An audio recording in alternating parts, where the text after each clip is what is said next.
Masuk juga harus ganti rugi. Kalau nanam tiang kita harus sewa harus ganti, nggak ada. Di undang-undangnya nggak ada, di regulasinya nggak ada. Regulasinya intinya begitu. Jadi memang karena regulasi nggak ada, undang-undang nggak ada, untuk nanam tiang beton atau tiang besi di depan rumah itu harus dikenakan sewa atau harus beli tanah, itu nggak ada di undang-undangnya. Karena masuk juga tanam tumbuhnya. Misalkan ada jaringan kita yang tiang-tiang tadi ya, tiang-tiang beton tadi yang 3 tadi kita mau tebang, ini memang tidak ada di aturannya kita harus mengganti rugi tanam tumbuh. Ini minta kerelaan dari masyarakat untuk bisa ditebang karena mengganggu jaringan dan mengganggu dan merugikan masyarakat banyak. Itu ceritanya. Namun yang berlistrik PLN ini masih kurang lebih sekitar 99,5%. Jadi masih yang sudah berlistrik PLN. Jadi artinya masih ada kurang lebih sekitar 13 desa lagi yang berlistrik.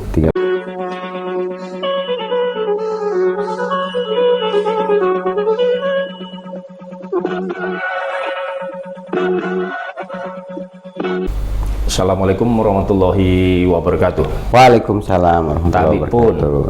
Iya pun. Pemirsa Gunsantok, kembali lagi kita di program acara Gunsantok, dan hari ini kita juga ditemani oleh di ruang podcast Termis, terang-terangan mengenal listrik.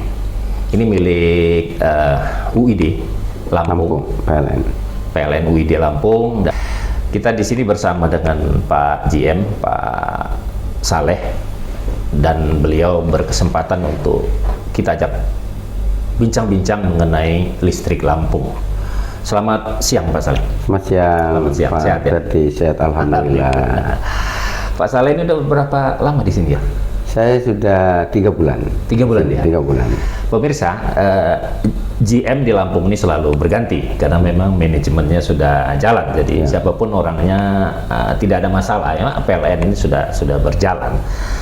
Dan kali ini yang pertama yang akan saya bicarakan dengan Pak GM adalah sesuai dengan Pak Presiden minta terang Indonesia, Pak GM. Apakah Lampung ini semua desa sudah teraliri listrik, Pak GM? Oh ya, makasih Pak Ferdi.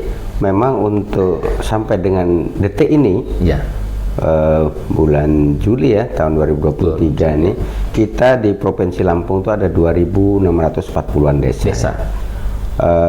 Namun sudah berlistrik, memang kita belum semua, belum listrik PLN ya.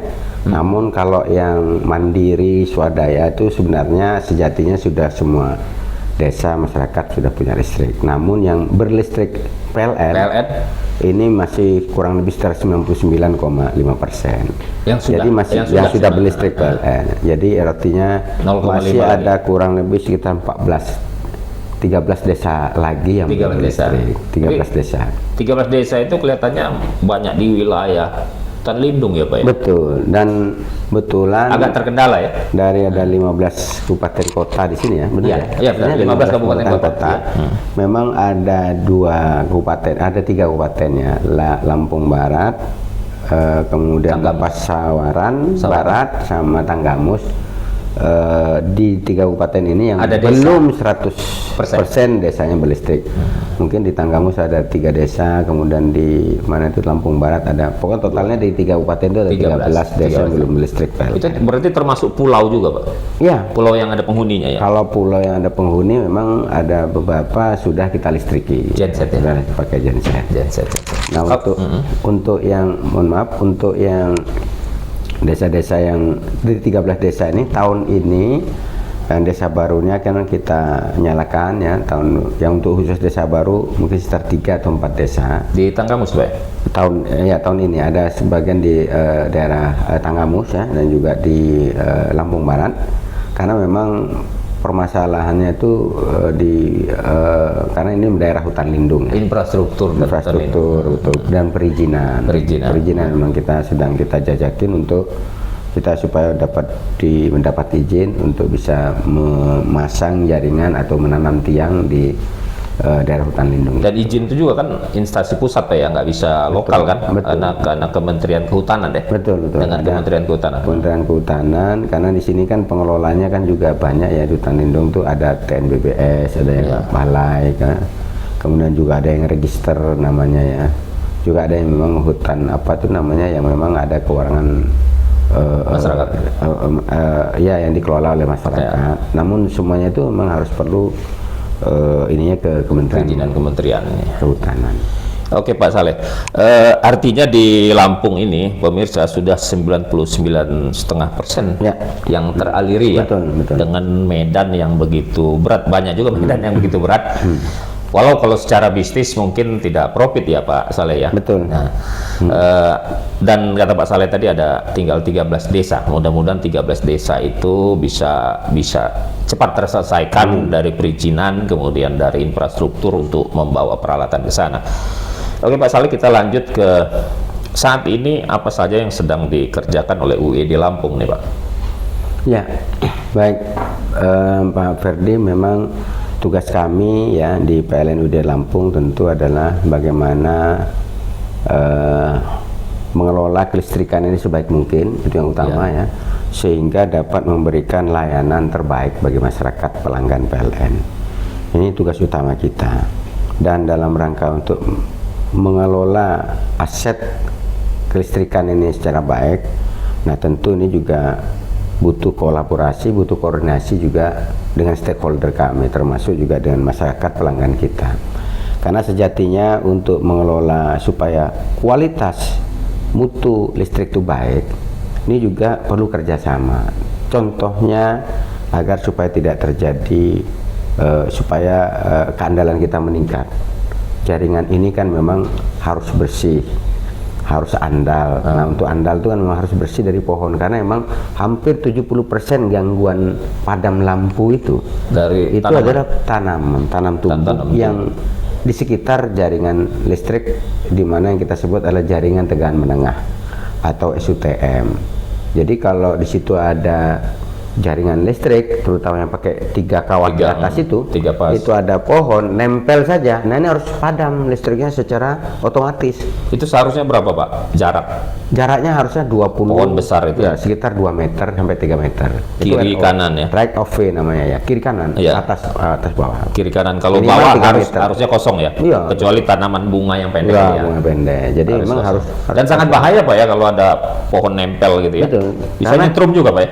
Karena kalau nempel terus udah otomatis mati, ini kesetrum semua Ke bawah ya? dan bisa kebakar ya. Dan apalagi kalau ada orang lewat situ juga bisa kesetrum dan bisa ini berbahaya ya bagi manusia dan juga makhluk hidup lainnya tentunya.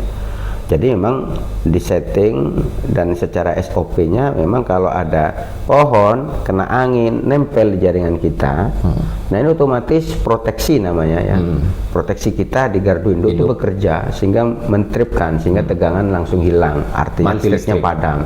Dan yang padam bukan hanya Satu di rumah. daerah yang ada kena pohonnya. tanam pohon, tapi ini bisa terjadi 2-3 kecamatan bisa habis padam gelap hutan.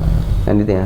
Padahal mungkin di ujung di kampung mana, tapi yang merasakan Padam satu dampaknya jaringan. juga sampai ke ini ya, di ujung yang dekat gardu induk kita gitu ya. Nah itu bisa terjadi di tiga kecamatan padam, karena kalau penyulang kita kan kisaran antara 3 sampai 4 kecamatan itu kita melayani satu feeder namanya. Iya. Nah itu adalah bentuk mohon kerjasama dan apa Masyarakat. dengan masyarakat ini, karena kita nggak bisa, banyak kejadian di lapangan kita mau nebang pohon misalnya minta ini Susah harus ya, Pak. izin, kemudian Ganti rugi ya? harus ganti rugi. Nah, mengenai ganti rugi Pak, sebenarnya di PLN ini sebagai representasi pemerintah, Ya. apakah ada ganti rugi tentang pohon yang akan dilewati jaringan PLN? Memang kalau dalam undang-undang itu yang dapat ganti rugi itu di dalam undang-undangnya itu adalah untuk jaringan transmisi. Yang Yang SUTT, tegangan SUTET gitu ya? SUTET. Nah, itu untuk oke. SUTET, SUTT atau tegangan tinggi itu tanam tumbuh yang di bawahnya itu memang diganti ganti rugi, tanam tumbuhnya. Tanam tumbuhnya. Tapi Tanahnya tidak ya? Tanahnya tidak. Tapi Oke. tanahnya untuk yang tapak tower itu dibebaskan atau dibeli. Dibeli ya? Dibeli oleh PLN. Karena nggak boleh ditanam di situ. Karena itu kan ditanam untuk pakai tower-tower yang Iya. tinggi itu.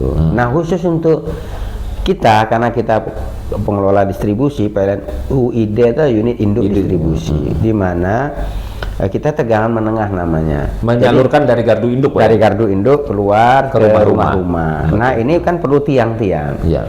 Nah, tiang-tiang ini yang memang karena ini untuk pendistribusian dan untuk kepentingan masyarakat, itu nggak ada undang-undangnya, termasuk juga harus ganti rugi. Kalau nanam tiang kita harus sewa. Harus ganti, nggak ada. Di undang-undangnya nggak ada, di regulasinya nggak ada. Regulasinya nggak Intinya begitu. Jadi memang karena regulasi nggak ada, undang-undang nggak ada, untuk nanam tiang beton atau tiang besi di depan rumah itu harus dikenakan sewa atau harus beli tanah, itu nggak ada di undang-undangnya karena memang tidak diatur. Dan ini juga untuk masyarakat langsung juga kan kebutuhannya. Karena kebutuhan untuk masyarakat, karena kalau nggak ini kan kesulitan, nanti masyarakat juga yang susah dapat listrik. Termasuk juga tanam tumbuhnya. Misalkan ada jaringan kita yang kan tiang-tiang tadi ya, tiang-tiang beton tadi yang 3 tadi kita mau tebang, ini memang tidak ada di aturannya kita harus mengganti rugi tanam tumbuh. Ini minta kerelaan dari masyarakat untuk bisa ditebang karena mengganggu jaringan dan mengganggu dan merugikan masyarakat banyak. Itu ceritanya. Oke. Pemirsa, seperti dikatakan Pak GM tadi, PLN tidak mengganti rugi tanam tumbuh. Jadi mohon masyarakat yang ada di daerah yang belum dilewati jaringan listrik ataupun yang sudah, mohon pohon-pohon tersebut juga diikhlaskan untuk bisa ditebang. Jadi untuk agar tidak membahayakan orang di sana ketika suatu saat dia tumbuh, dia menempel, akan ada kebakaran, macam-macam. Dan saya juga pernah mengalami di Lampung Barat tuh, orang malah masang tarup, Pak, di situ. Besi tarupnya punya 2 orang langsung geletak. Jadi begitu beratnya gitu. Jadi mohon masyarakat yang ada di Lampung dan di mana aja saling bekerja sama dengan PLN. Oke, Pak, lanjutkan. Ada sebagian instalasi kita untuk SUTM dan JTR itu yang sudah sangat lama mungkin ya. Apakah PLN selalu merawat atau maintenance itu, Pak? Ya Pak Ferry, tentu itu tadi dalam rangka untuk menjaga mengelola aset kita supaya terjaga dengan bagus, kualitas bagus, tentu kita harus lakukan maintenance, kita harus lakukan pemeliharaan. Nah, jadwal pemeliharaan kita itu memang ada yang namanya predictive maintenance kita, di mana memang untuk tahun ini kita pasti ada ya, karena dari kecuali tahun 2020 kita karena memang ada COVID ya, kita memang ada maintenance untuk jaringan kita secara ini berkurang. Tapi untuk operasional tetap jalan. Nah, untuk tahun ini rehabilitasi jaringan kita ada. Kembali lagi seperti 2019, Pak? Ya, betul. Jadi artinya untuk rehabilitasi jaringan ini, terutama misalkan untuk salah satu contoh, karena ada beberapa JTR kita yang sudah retak-retak ataupun yang penampangnya kecil. Nah, ini kita 25 mili ya, 25 mili, bahkan juga ada yang SR ya, pakai SR seri banyak. Nah, kebetulan yang menjadi program drop tegangan, Pak, itu ya? Betul. Drop tegangan, losif, dan juga ya mutu kualitas listriknya jadi jelek ya. Bagus. Bisa merusak peralatan di rumah berarti kan, Pak? Ya, karena kan dia kalau sampai nggak bagus dan juga panas kan, sehingga loss kontak. Nah, itu mengganggu kenikmatan pelanggan kita untuk menikmati listrik. Nah, tahun ini memang kita banyak adalah untuk perbaikan SR seri banyak, itu pekerjaannya ya. Perbaikan SR seri banyak karena memang mungkin dulu untuk perluasan JTR kita terlambat, sementara masyarakat gara-gara pandemi ya. Sementara masyarakat sudah kepengen cepat dapat listrik ya. Sementara untuk anggaran untuk pembangunan JTR-nya kita terlambat ataupun turun, sehingga ya dipasang-pasang sehingga sambung menyambung apa itu namanya. SR seri baik. Nah, ini kita benahi tahun ini paling banyak untuk rehabilitasi di sana, Pak. Nah, Pak GM, kan ada masyarakat ya, ini misalnya dia setengah kilo atau 1 kilo lagi mau nyampe rumah dia JTR. Dia ada yang menyambung sendiri, mau membeli sendiri swadaya lah ya. Sebenarnya itu diperbolehkan tidak, Pak GM? Saat ini tidak. Jadi intinya tidak ada regulasinya ya, Pak ya? Tidak, di internal ya? Sudah ada, Pak. Jadi intinya kita itu namanya listrik itu sudah tanggung jawab PLN untuk melistriki seluruh masyarakat. Jadi kalau ada masyarakat yang membutuhkan listrik, jangan khawatir. Sebenarnya itu seluruhnya itu dia bayar hanya sesuai BP dan UJL saja. Tidak ada kita harus masyarakat bebankan pembelian tiang, beli kabel, tidak ada lagi. Jadi intinya kalau butuh listrik langsung saja koordinasi dengan PLN. Memang nanti disurvei. Kalau memang ternyata butuh harus bangun JTR 1 kilo, yang mungkin nanti ya mohon bersabar ya. Karena kan kita harus prioritaskan mana yang itu tadi yang dekat kan gitu atau yang tinggal sambung. Tapi kalau memang kita ada anggaran tersedia, kita sambung dan itu semuanya JTR-nya gratis karena itu memang tanggung jawab PLN. Pelanggan hanya bayar biaya penyambungan dan biaya penyambungannya saja. Dan gambar ya apa namanya itu? Ya nanti SLO. ada SLO, tapi itu kan relatif kecil ya. Relatif kecil ya. Di ini SLO kan ada tarif standarnya itu sudah ketentuan dari DJK atau SDM. Kemudian ada membayar apa tadi itu sertifikasi. Sertifikasi. Ada lead ya yang DTR selain SLO, dia juga harus membayar apa yang untuk bangsa itu namanya itu. Ya, itu kalau apa namanya pemirsa atau masyarakat nggak paham ya langsung ke PLN aja ya, dijelaskan gitu kan Pak ya. Jadi kita kalau saat ini kan untuk mendapatkan listrik online Pak, saya ya. Ya, ada. Online, ya? Kita layanan. Nah, kan banyak masyarakat kita di daerah ini yang kurang paham. Akhirnya dia kena calo-calo nih Pak. Iya. Banyak macam-macam yang segini-segini katanya. Betul.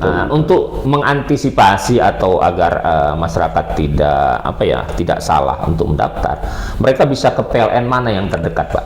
Siap. Baik, terima kasih Pak Ferdi. Memang kami itu berusaha semampu kami untuk bagaimana mensosialisasikan ini kepada masyarakat. Artinya masyarakat yang butuh listrik itu harusnya lebih mudah karena sekarang PLN sudah membuka aplikasi namanya PLN Mobile, di mana aplikasi PLN Mobile ini udah tinggal download di handphone dan nanti sama persis dengan layanan PLN. Jadi tidak perlu datang ke kantor PLN, cukup di handphonenya Bapak Ibu semua masyarakat download PLN Mobile, klik di situ, butuh apa saja di situ, mau pasang baru, mau tambah daya, mau keluhan atau mau laporan, mau pengaduan, itu lengkap semuanya ada di PLN Mobile fitur-fiturnya. Dan ya memang kalau dia terpaksa, artinya dia nggak paham karena di suatu desa. Dia bisa nanya ke tetangga atau paling nggak PLN ranting ya Pak? Ya bisa. Sekarang kita ada namanya di unit terkecil kita tuh layanan kita ada unit layanan PLN ya, unit pelayanan. ULP itu unit pelayanan. ULP itu bisa ditanyakan lebih jelas di situ Pak. Betul. Di unit layanan pelanggan kita atau di ULP itu ada bisa datangin ke kantornya, bisa menanyakan terkait hal, termasuk juga sayang kalau udah masuk ke PLN, ke kantor PLN supaya tidak bolak-balik, cukup nanti bagaimana belajar terkait PLN Mobile lah, atau minta bantu cara mengakses atau membuat laporan atau membuat pengaduan, bisa nanti di kantor PLN. Dan kami berupaya untuk lakukan sosialisasi terkait dengan PLN Mobile Pak, supaya masyarakat, karena gini, masang listrik itu harusnya mudah dan murah Pak. Karena memang ini adalah program seperti yang Pak Ferdi di awal sampaikan, ini kan programnya Pak Jokowi, Pak Presiden kita menerangi Indonesia dan bagaimana agar masyarakat Indonesia itu menikmati listrik dan juga dengan nyaman, dengan mudah. Murah dan mudah. Jadi mudah. Artinya Pak kan kebanyakan kalau di daerah itu yang terpencil itu kan ada yang punya HP, ada juga yang nggak punya, ataupun ada yang punya dia nggak ngerti. Jadi antisipasinya pemirsa itu bisa ke ULP terdekat untuk bisa berkomunikasi dengan PLN, dengan orang-orang PLN yang bisa menjelaskan bagaimana cara mendaftarnya. Itu salah satu cara. Jadi jangan sampai terbohongi Pak ya oleh oknum yang segini-segini. Kalau di PLN sudah melalui ini tidak ada harga negosiasi dan harganya pasti ya Pak. Pasti. Sama standar se-Indonesia. Se-Indonesia sama ya, dari 450, 900 semua sama ya. Jadi, ada satu lagi gerainya selain PLN Mobile, selain datang juga ke kantor PLN, lewat kontak center kita 123. Jadi 123 di handphone pencet 123 langsung. Jadi Itu ada ya? Itu 24 jam atau 24 jam. 24 jam ya akan diterima ya. Mau pasang baru, mau tambah daya, atau masalah keluhan listrik, masalah apa, selain lewat PLN Mobile, itu juga bisa lewat telepon atau kontak center kita 123. Di handphone bisa. Di handphone Cukup bisa, handphone pencet ya. langsung 123. Ini adalah kontak centernya PLN dan itu 24 jam. Pasti dilayani. Karena kita pun juga siapkan petugas, baik itu petugas operator telepon, juga kita siapkan petugas kita yang di lapangan. Jadi operator telepon langsung menyampaikan keluhan masyarakat ya, mau kapan pun, mau tengah malam pun, karena petugas kita standby Pelayanan terus, piket, teknik, ya. tidak ada yang tidur. Jadi mau jam 2 malam pun petugas kita harus jalan. Nah, itu. Oke. Pak Saleh, kan pernah kita dengar bahwa ada instalatir nakal ya. Jadi wilayah hutan lindung atau register dipasangi meteran. Ya, ya. Dan akhirnya mau dibongkar malah dia dikejar-kejar oleh penghuni Ya, ya. sana. Nah, ini seperti apa mengatasi pendaftaran nakal? Karena ada kan titik GPS-nya itu tidak sesuai. Seperti apa nih Pak mengatasi seperti ini? Biar Ya. masyarakat juga tahu bahwa di register itu tidak boleh kan Pak ya? Iya Pak Ferdi, ya sebenarnya ini permasalahan sudah lama ya. Iya. Dan sampai sekarang juga belum teratasi ya, baik oleh kami selaku PLN dan juga sebenarnya oleh pemerintah ya. Karena memang terutama yang di register 45 ya, Iya, yang 45. paling banyak. Tulang bawang. Tulang bawang. Berat itu. Di mana di sana itu banyak sekali pemukiman, kalau menurut ini apa itu ya, pemukiman liar. Pemukiman karena liar, memang ya. itu tidak resmi ya. Tidak resmi. Itu adalah tanah negara dan itu termasuk kawasan hutan lindung. Saya sambil minumnya. Iya, ya, silakan Pak Gede. Nah, lanjut. Jadi masuk hutan lindung dan memang tidak boleh didiami oleh masyarakat. Jadi tidak ada izinnya. Nah, memang sejak itu karena ada banyak pemukiman, tentu mereka butuh aktivitas. Setiap aktivitas pasti butuh listrik. Betul. Nah, ternyata mereka bangun sendiri, Pak. Jaringan listriknya bangun-bangun sendiri, ya mungkin ya dibantu oleh orang-orang, oknum instalatir yang mengerti listrik ya. Bangun-bangun nanam tiang, jaringan, karena kan memang seperti tiang, kabel itu kan memang dijual bebas, Pak. Iya. Jadi bukan dikuasai PLN. PLN, iya, Jadi Pak Ferdi mau beli tiang di Sana. patunya bisa, mau beli kabel bisa, Bisa. bahkan mau beli kawah meter mungkin bisa. Beli trafo jadi Beli trafo bisa. Nah, mereka bersuadaya bangun-bangun sendiri. Memang terus kemudian mereka daftar ke PLN ya dulu ya. Tapi karena ini ternyata di situ memang ada larangan dari pemerintah dan kita sudah koordinasi dengan Pemda, dengan Pemprov, dengan Pemda Tulang Bawang sana. Memang tidak boleh karena itu adalah pemukiman liar dan itu adalah masuk hutan lindung. Jadi PLN tidak diizinkan untuk melistriki sana. Ya akhirnya kita batalkan, Pak. Nah, namun karena masyarakat sudah pasti namanya di sana kehidupan sehari kan butuh listrik. Betul, betul. Sehingga mereka langsung nyantolkan jaringan yang dibangun itu, dicantolkan langsung ke jaringan PLN yang resmi. Nah, jadi yang di dalam situ itu adalah ya tidak resmi, artinya bagi kami dia pemukiman liar, bagi pemerintah, bagi PLN itu juga apa itu namanya pasangan atau penyambungan liar namanya, karena tidak resmi terdaftar di PLN. Nah, kita sedang berupaya Pak untuk menertibkan itu. Kita sudah koordinasi dengan Pak Kapolda ya, dengan Polda, dengan Pak Kajati juga ya, untuk bagaimana cara menertibkan ini. Dan kita juga sudah koordinasi dengan stakeholder kami, baik itu Pemprov, Menteri dari Dinas Kehutanan dan juga Kabupaten kota ya, kabupaten kota dengan hutan hidup. Ya minimal ada solusi ya. Kita pun kemarin karena sudah berbagai upaya kita lakukan pembongkaran ya. Namun ternyata disambung lagi sehingga ya ini memang jadi belum tuntas ini. Ini sedang kita jajaki agar supaya tuntas register 45 ini. Kami koordinasi dengan stakeholder kami termasuk juga dengan seluruh ya pemangku kepentingan yang ada di sana. Karena mereka juga masih tinggal di situ sih problemnya, Pak. Betul. Artinya boleh dan tidak boleh. Betul. Mungkin yang antisipasi titik GPS-nya itu Bu, yang kalau izin di awal di cross check dulu ya, betul, Pak ya. Betul. Diverifikasi lagi oleh pihak PLN ya. Memang kami pastikan, kami sudah mendata untuk yang khusus register 45 itu, kami pastikan tidak boleh ada penyambungan yang memang jadi pelanggan kita. Jadi memang tidak ada, Pak. Jadi semuanya itu adalah pencuriannya. Dan ini memang sudah kita tertibkan berkali-kali. Tertib sebentar, nanti dia nyambung lagi. Ditertibkan lagi, nyambung lagi. Dan ini terus berulang-ulang. Dan karena memang kita juga koordinasi dengan ini ya, selama pemukiman liar itu ada ya mereka pasti butuh listrik. Pasti ya. Mau kita putus Caranya listriknya, curi lagi dia. Caranya memang harus dipindahkan memang ya. Karena kalau emang pemerintah memang itu infonya memang tidak boleh didiamin atau ditinggalin ya harus direlokasi kan, atau dipindahkan. Kalau jaringan JTR-nya nggak ada yang nyantol di situ. Iya, selama dia Masih ada ada? tinggal di sana, pasti Masih. butuh listrik, Pak. Karena untuk aktivitas kan butuh listrik, saya kira itu.